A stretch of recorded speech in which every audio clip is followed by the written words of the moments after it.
এই যে স্পেস ক্যাপসুলটি দেখছেন, এটি অন্ধকার মহাকাশ থেকে পৃথিবীর দিকে ফিরে আসছে। পৃথিবীর বায়ুমণ্ডলের নির্দিষ্ট স্তরে প্রবেশ করতেই আগুন ধরে গেল। আবার কিছুক্ষণ পরে দেখুন আকাশ থেকে স্বাভাবিকভাবেই পৃথিবীতে অবতরণ করলো। এখানে কিন্তু আমি মহাকাশ এবং আকাশ দুটি শব্দের ব্যবহার করলাম। এবার কথা হলো, আমরা উপরের দিকে তাকালে যে নীল আকাশ দেখি সেটাও কি মহাকাশ? তা না হলে আকাশ ও মহাকাশের পার্থক্য কি? মহাকাশ কোথা থেকে শুরু হয়? এই সকল প্রশ্ন মনের মধ্যে থেকেই যায়। চলুন বিষয়টি একটু ভালো করে বুঝে নেওয়া যাক। আমরা যখন উপরের দিকে তাকাই, আমরা দেখি এক বিশাল নীল চাদর যা আমাদের পৃথিবীকে ঢেকে রেখেছে। আমরা একেই বলি আকাশ। আকাশ আসলে স্পর্শ করে বোঝার মতো কিছুই নয়। আকাশকে ভালো করে বুঝতে গেলে বুঝতে হবে বায়ুমণ্ডলকে। পৃথিবীর উপর যেখানে আমাদের বসবাস, সেখানে ঝড় বৃষ্টি হয়, সেখান দিয়ে এই প্লেন চলাচল করে, আর এই অঞ্চলকেই তো আমরা বায়ুমণ্ডল বলি, তাই না? কিন্তু এই বায়ুমণ্ডল শুধু এখানেই শেষ নয়। আমাদের ভূপৃষ্ঠ থেকে প্রায় 10,000 কিলোমিটার পর্যন্ত বিস্তৃত। যদিও আমাদের বায়ুমণ্ডলের 97% গ্যাসীয় উপাদান এই 30 কিলোমিটারের মধ্যেই রয়েছে, তারপরেও বায়ুমণ্ডল কিন্তু অনেক দূর পর্যন্ত বিস্তৃত। যেমন নাইট্রোজেন, অক্সিজেন, কার্বন ডাইঅক্সাইড, জলীয় বাষ্প, ওজোন, হাইড্রোজেন প্রভৃতি এইসব গ্যাসগুলো কিন্তু এই 30 কিলোমিটারের মধ্যেই রয়েছে।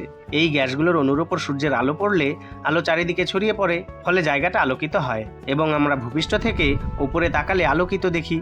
কিন্তু ভূপৃষ্ঠ থেকে মোটামুটি 80 কিলোমিটারের পরে গ্যাসের অণুগুলোর অবস্থান এতটাই পাতলা হয় যে সেখানে আর সূর্যের আলো প্রতিফলিত বা শোষিত হতে পারে না। ফলে সেখানে আর আলোকিত হওয়ার কিছুই থাকে না, আর সেখান থেকেই শুরু হয় অন্ধকার। যেহেতু অন্ধকার শুরু হয়, তাই বলা যায় সেখান থেকে আকাশের শেষ। কারণ আকাশ বলতে আমরা নীলাভ আলোকিত একটি জায়গা বুঝি, আর আকাশের শেষ মানেই মহাকাশের শুরু। তবে ইন্টারন্যাশনাল স্বীকৃতি হিসেবে 100 কিলোমিটার পর্যন্ত আকাশ ধরা হয়, আর এই 100 কিলোমিটারের কাল্পনিক রেখাকে কারমান রেখা বলা হয়। হাঙ্গেরি ও আমেরিকান প্রকৌশলী এবং পদার্থবিজ্ঞানী থিওডোর ভন কারমানের নামানুসারে এই কাল্পনিক রেখার নামকরণ করা হয়। তিনিই প্রথম হিসেব করে দেখেন যে সমুদ্রপৃষ্ঠ থেকে 83.6 কিলোমিটার উচ্চতায় পৃথিবীর বায়ুমণ্ডল এতটাই পাতলা হয় যে বিমান চালানো সম্ভব নয়। কেননা সেক্ষেত্রে একটি বিমানকে বাতাসের উপর ভর দিয়ে চলাচলের জন্য বায়ুমণ্ডলে গ্যাসীয় পদার্থের উপস্থিতি থাকতে হবে। কিন্তু এই মানটা পুরোপুরি নির্দিষ্ট নয়। বিমান ও মহাকাশযানের ডিজাইনের উপর ভিত্তি করে এই সীমা 80 কিলোমিটার থেকে 100 কিলোমিটার পর্যন্ত হতে পারে। হিসাব এবং মনে রাখার সুবিধার্থে এই উচ্চতাকে আমরা 100 কিলোমিটার ধরে থাকি। অর্থাৎ ইঞ্জিনিয়ারিং প্রেক্ষাপটে আমরা একদম নির্দিষ্ট করে বলতে পারছি না যে এক্স্যাক্ট কতটুকু উচ্চতা থেকে মহাকাশ শুরু বা আকাশের শেষ, কিন্তু আমরা কাছাকাছি একটা ধারণা পেয়েছি। এবার আসা যাক বৈজ্ঞানিক প্রেক্ষাপটে। বৈজ্ঞানিক প্রেক্ষাপটে মহাকাশের সীমা ধরা হয় যেখানে আমাদের পৃথিবীর বায়ুমণ্ডল সম্পূর্ণরূপে শেষ হয়ে যায়। কিন্তু পৃথিবীর ভূপৃষ্ঠ থেকে বায়ুমণ্ডল যেখানে শেষ হয়েছে তা দেখলে অনেকটা কালার গ্রেডিয়েন্টের মতো দেখায়, যেখানে কালার বা বায়ুমণ্ডলের স্তরগুলো ক্রমান্বয়ে হালকা হয়ে থাকে।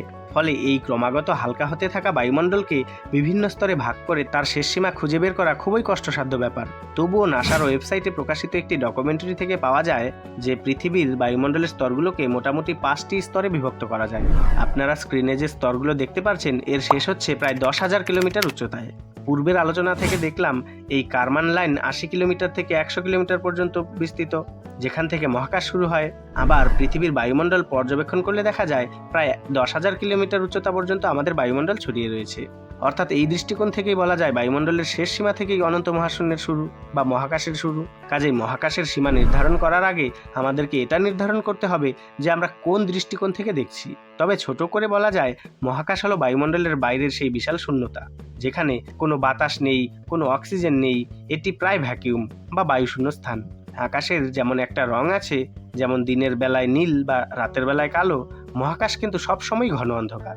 কারণ সেখানে সূর্যের আলো প্রতিফলিত হয়ে সেখানে আলোকিত করার মতো কোনো বায়ুমণ্ডল নেই বা গ্যাসীয় কণাও নেই। আশা করি আজকের পর আকাশ বা মহাকাশের এই পার্থক্য নিয়ে আপনাদের আর কোনো সংশয় থাকবে না। এমন আরও রহস্য জানতে আমাদের চ্যানেলটি সাবস্ক্রাইব করে পাশে থাকুন। ভিডিও ভালো লাগলে লাইক দিয়ে বন্ধুদের সাথে শেয়ার করে দিন।